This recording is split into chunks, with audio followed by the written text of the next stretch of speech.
Apple rolls out its C1 modem 6 years after buying the technology from Intel. Features in the new iPhone 16e as mainstream handset.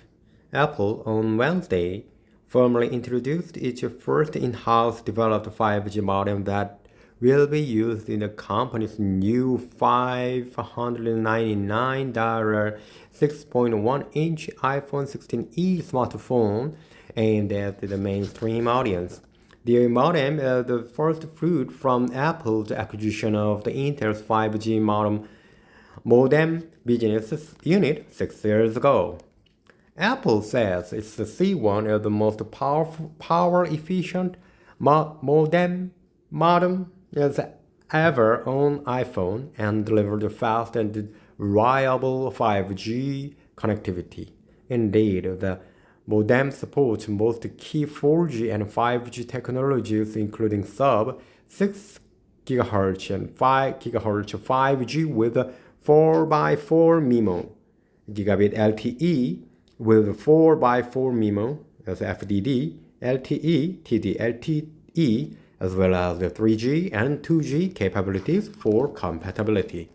Yet, the company does not disclose how this energy efficiency was achieved.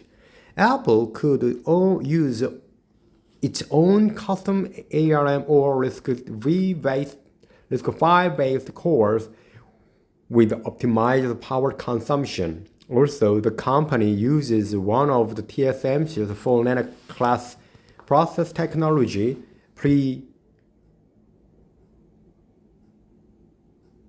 presumably N4P, to make C1 chips, according to an interview with Reuters, which assists in reducing power consumption. Since Apple tends to tightly integrate its hardware C1 and software iOS 18, it can enable its own proprietary power states that allow it to cut power consumption without performance degradation. From now, Apple's C1 is used to exclusive inside the iPhone 16e, which is a mainstream handset that does not support a number of performance-enhancing yet power-hungry capabilities such as Wi-Fi 7, mmWave 5G, TDD time division duplex, 4G and 5G networks, and DC HSDPA. So mmWave 5G can deliver a very high data rate, but to achieve them, the phone has to pack phased array antennas and rely heavily on beamforming. So 5G handset with mmWave support must constantly adjust beams and manage multiple antenna elements in real time, which means greater signal processing, more frequent power amplifier usage, and higher power consumption. TDD networks use a single frequency channel for both uplink and downlink transmissions, but at different time intervals, which adds flexibility and improves the spectrum efficiency, so make them beneficial in dense urban areas. However, TDD networks require strict timing synchronization between the phone and the base station, as well as switching between UL and DL, so the phone has to continuously adjust its transmission timing and radio circuits, which adds processing overhead and increases power consumption. Also, in weak signal areas, a phone has to increase its transmission power to maintain a connection, which is more taxing in TDD than in FDD. The same applies to DCHSDPA, that feature increases data rates by using 2 carrier frequencies instead of 1, which inherently means that the device radio components are working harder, leading to increased power consumption. However, this can be optimized. So at this point, we do not know whether Apple's C1 lacks support for a certain power-hungry feature altogether, Or if it is the iPhone 16e that omits certain features to cut its cost and power consumption. For example, the smartphone does not feature Apple's ultra-wideband chip, Thread networking technology, or MagSafe charging, although it does support QI wireless charging and lacks magnets for MagSafe, and even the camera control button for features that are cheap and easy to implement. On the bright side, Apple's iPhone 16e is based on rather powerful A18 processor with 6 cores and a cut down quad-core GPU that comes equipped with enough memory to run Apple Intelligence applications. Apple tends to use its own silicon instead of third-party chips whenever possible, so expect the C1 and the successor to be used more widely over time. For now, the C1 enables Apple to its cost as it doesn't need to pay a premium to Qualcomm, and perhaps uses the bargaining leverage when negotiating prices with Qualcomm. Nonetheless, over time, Apple plans to use its own modems across all of its devices. So in the start, and we are going to keep improving the technology each generation, so that it becomes a platform for us that will be used to truly differentiate this technology for our product. Johnny Srouji, Apple's Senior Vice President of Hardware Technology, told Reuters.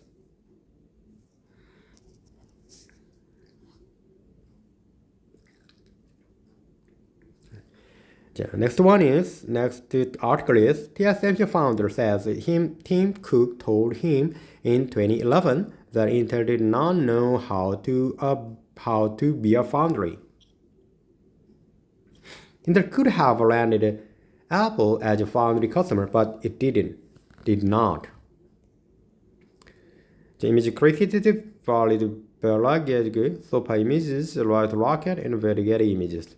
When Apple began to build its own processors for iPhones and iPads in 2009 to 2010, it initially used Samsung Foundry, but after custom silicon became the key advantage of iPhones over rivals in the early 2010s, the company began to explore other makers as Samsung was Apple's primary rivals at the time. The company considers using Intel Custom Foundry, ICF, and Texas Instruments, but quickly realized the ICF was not tailored for external customers at all, while TI did not have advanced process technologies. As a result, it chose TSMC as its exclusive supplier. So according to Maurice Chang, the founder of TSMC, who spoke to Acquired, the CEO of the Intel has approached Tim Cook and has asked Tim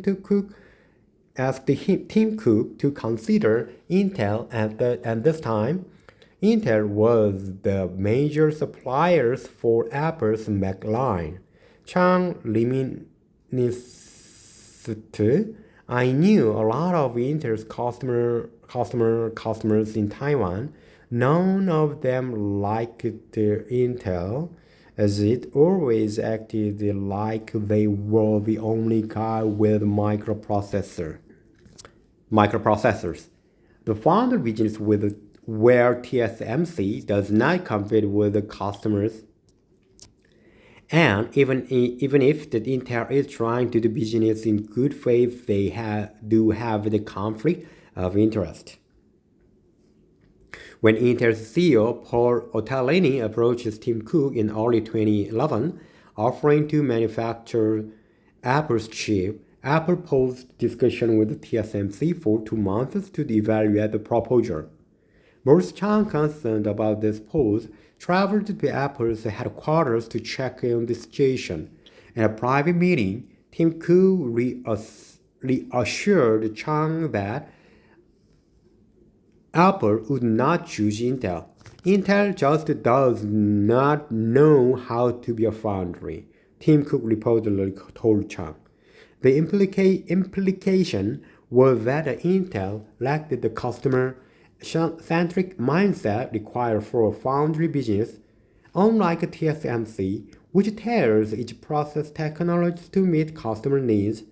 Intel was used to designing and producing its own chips and struggled to adapt to servicing external clients.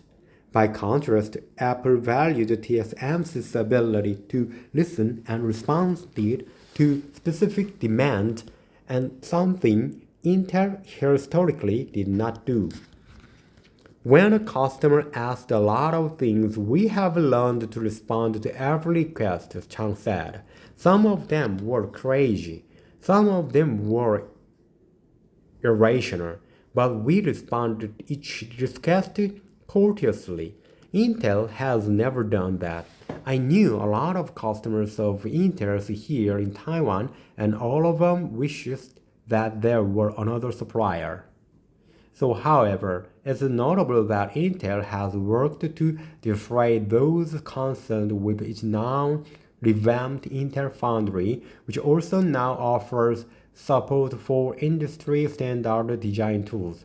A notable area is lacked with the first Intel Custom Foundry forays in the past. Indeed, the very first encounter with the Apple disrupted TSMC roadmap. TSMC planned to move from the 28nm planar to 16nm FinFET, but the Apple wanted to custom 2nm class planar node instead. At the time, TSMC did not have enough R&D teams to develop the two process technologies at once, so the company had to divert people working on a CLN 16FF2 CLN20 SoC to meet Apple's needs in 2014. Although the Apple dual processed its A8 and A9 processors at 20nm and 16nm class process technologies from Samsung and TSMC, Apple eventually committed to TSMC for all future processors. The Apple Silicon strategy cemented TSMC's position as the exclusive supplier, as the company's system on chips for different applications shared quite a lot of IP. That decision to meet Apple's demands was critical in TSMC, surpassing Intel as the world's most advanced semiconductor manufacturer.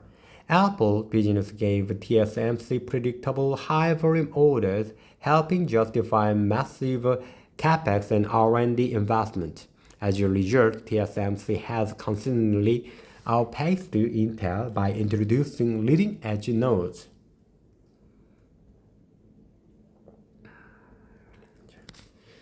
Next article is about storage. The Kioxia SanDisk unveiled next gen 3D flash memory technology achieving 4.8 gigabit per second NAND interface speed. Kioxia SanDisk unveiled next gen 3D flash memory technology achieving 4.8 gigabit per second NAND interface speed. Companies detailed that by increasing number of memory layers to 332 and optimizing floor plan for increased planar density, the technology improved by bit density by 59%. The Kioxia Corporation and SanDisk Corporation has pioneered a state-of-the-art 3D flash memory technology, setting the industry benchmark with 4.8 gigabit per second NAND interface speed, superior power efficiency, and heightened density.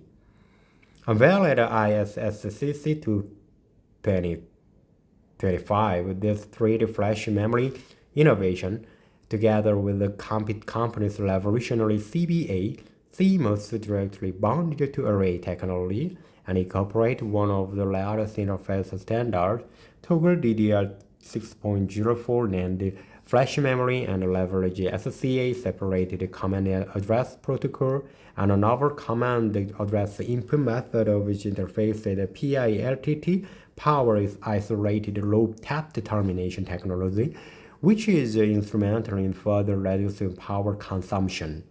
Leveraging this unique, the high-speed technology, the companies expected the new 3D flash memory to achieve a 33% improvement in end interface speed compared with the 8th generation 3D flash memory currently in mass production, reaching a 4.8 gigabit per sec interface speed. The technology can also deliver enhanced power efficiency of data input or output, reducing power consumption by 10% for input and 34% for output, thereby achieving a balance of high performance and low power consumption.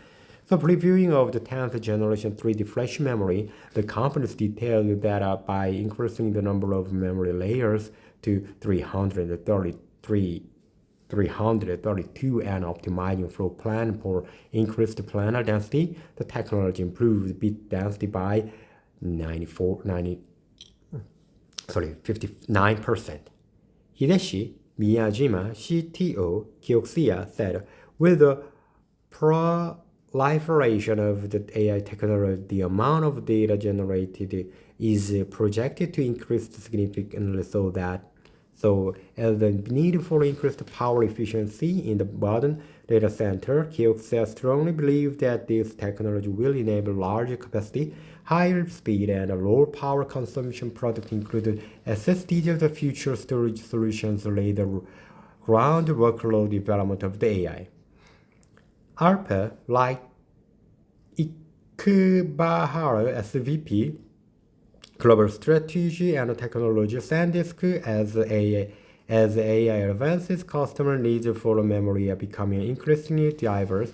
Through our CBA technology innovation, we aim to launch products that deliver the best mix in terms of capacity and speed, performance, and capital efficiency to cater to our customers across the market segment. Kioxia and SanDisk also share the plans for a coming 9th generation 3D flash memory enabled by the unique CBA technology. The companies can combine the new CMOS technology with an existing memory cell technology to deliver a capital efficient, high performance, low power product. Both companies remain committed to developing a cutting edge flash memory technologies, offering tailored solutions to meet customer needs and contributing to the advancement of the digital society. Technology. Next is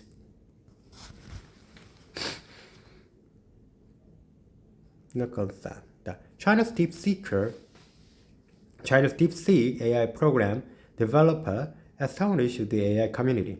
DeepSeek, a China AI software program developer, is causing consternation in the AI community to saying it can train by industry-leading program at a cost of $5.6 million compared to a $100 million to a $1 billion cost cited by top US AI developers. Last week, the DeepSeek launched a program called R1 for complex problem solving that was trained on 2,000 NVIDIA GPUs compared to a tenth of a thousand of typically used by the AI program developed like OpenAI and Anthropic and Grok. Besides R1, DeepSeek has a program called V3. R1 and V3 together were rated in top 10 AI models on University of California Berkeley at AI rating service. Chatbot Arena is beating at Anthropic's Claude and Grok from Elon Musk's xAI. The DeepSeek R1 is now live and open source, rivaling OpenAI's Model 01 available on web, app, and API, said the DeepSeek's website, adding, V3 achieves a significant breakthrough in inference speed over previous models, so it tops the random leaderboard among open source models and rivals the most advanced closed source models globally. V3 is free, and companies that want to hook up their own application to DeepSeek modern and computing infrastructure had to do so.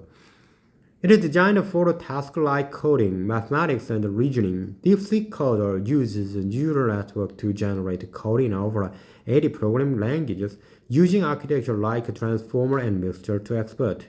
The company is led by Ryan Umfang, a former hedge fund manager who used AI techniques to run his fund called High Flyer and then launched DeepSeek to spin off the AI technology. And next one is about the responding to the Trump tariff threat. Taiwan says chip business is win-win. By Taipei, Reuters, semiconductor business between Taiwan and the United States is a win-win model for both sides given the high level of complementarity. The government said on Tuesday in response to tariff threat from U.S. President Donald Trump, home to the world's largest contract chip maker, Taiwan Semiconductor Manufacturing Company (TSMC). The island is a key link in the global technology supply chain for companies such as Apple and Nvidia. Trump said on Monday he plans to impose tariffs on imported chips particularly within still in an effort to get produced to make in the United States. Taiwan and the U.S. semiconductor and other technologies industries are highly complementary to each other, especially U.S. designed Taiwan foundry model, which create a win-win business model in Taiwan and U.S. industries. Taiwan Economy Ministry said in a statement in response. The ministry will continue to pay attention to U.S. policy going forward, and there will be a close contact and cooperation between the two sides to ensure the Taiwan's and U.S. industries and national interest can develop in a mature and beneficial way in the face of the global changes. Taiwan's president's office in a separate statement said that Ireland and the United States have a mutual trust and close relationship when it becomes a chips and a high-tech cooperation, which it also said a win-win situation. In 2020, under the first Trump administration, TSMC announces that it will have built a $12 billion factory in Arizona in a win-for effort by the U.S. government to wrestle the global tech supply chains back from China. It later boosted through those plans with a total investment now standing at $65 billion. TSMC declined to comment on Trump's latest tariff remarks. Earlier this month, Taiwan Economy Ministry Koo Jill-Hui said he only expected a small impact from many tariff imposed by Trump on semiconductor exports given their technological superiority. In another potential challenge for Taiwan, Trump last week directed federal agencies to investigation persistence U.S. trade deficits and unfair trade practices and alleged currency manipulation by other countries. The Taiwan's trade surplus with the United States surged 83% last year compared with 2023, with exports to the U.S. hitting a record $11.4 billion, driven by the demand for high-tech products such as the semiconductors. Okay. Next one is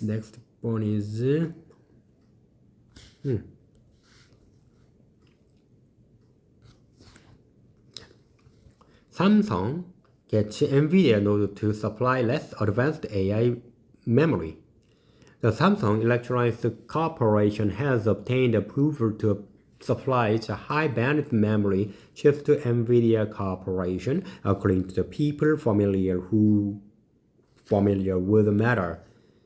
Okay, so the South Korean chip maker, the 8-layer HBM3E, less advanced than a cutting-edge 12-layer part, was cleared by the Nvidia in December, said the people who asked not to be named as the information is private, so whose chips are going into Nvidia less powerful AI processor tailored to the Chinese market, one of the people said. The NVIDIA approval has been long in the work as Samsung races to catch up to the fellow Korean chip maker SK Hynix Incorporation. NVIDIA go-to partner for supplying the most advanced HBM to pair with its AI chips at CES earlier this month. NVIDIA chips executive official Jensen Huang and Samsung will have to engineer a new design. But they can do it. They are working very fast. They are committed to do it.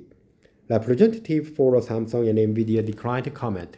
The progress and albeit small chips of Samsung were within reach of SK Hynix, which had been widening its lead by launching cutting-edge HBM chips ahead of rivals like Micron Technology Incorporation. So SK Hynix became the first supplier to mass produce 8-layer HBM3 in early 2024 and began supplying the more advanced 12-layer variety around the end of last year. Shares in SK Hynix plunged as much as 12% on Friday morning, the first trading day in the South after Lunar New Year holiday, reflecting its part concern about demand triggered by DeepSeek's sudden surge to global popularity. Samsung was down just over 2% after it reported operating profit in its chip business that fell shy of expectation. Micron fell in the U.S. responses to news of NVIDIA's approval. High bandwidth memory is essential to AI tasks and it has given memory makers in lucrative way to participating in the flood of spending on artificial intelligence training and development. Unlike other types of memory, the difficulty of producing it has made it highly profitable and less susceptible to wide swings in the balance of supply and demand. Last year, Samsung's chip division chief John Young-hyun apologizes for disappointing the result of the technology to be delayed in winning the NVIDIA certification. So under John's leadership, Samsung has reorganized its teams of engineers and ratcheted up the research and development expenditure, hoping to reverse its market position with the next generation of HBM chips or HBM4. Both Samsung and SK Hynix aim to become NVIDIA's main vendor for the HBM4 chips as they work to mass produce them in the second half of this year. HBM is type of the high-performance chip that stacks DRAM chips for a faster and more energy-efficient data process, which is increasingly becoming essential as the demand for artificial intelligence surges.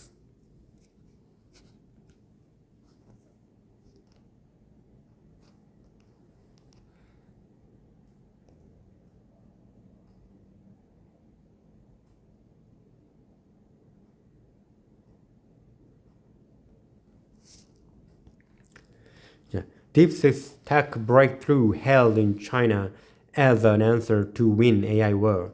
We should have confidence that China will eventually win the AI war with the US. Chihu 360 Cho Hung-yi said in a Weibo post. The DeepSeek is told by some as the biggest dark horse in the open source large language model LLM arena, though now has a bull's eye on its back as the startup is being touted as China's secret weapon in the artificial intelligence war with the US.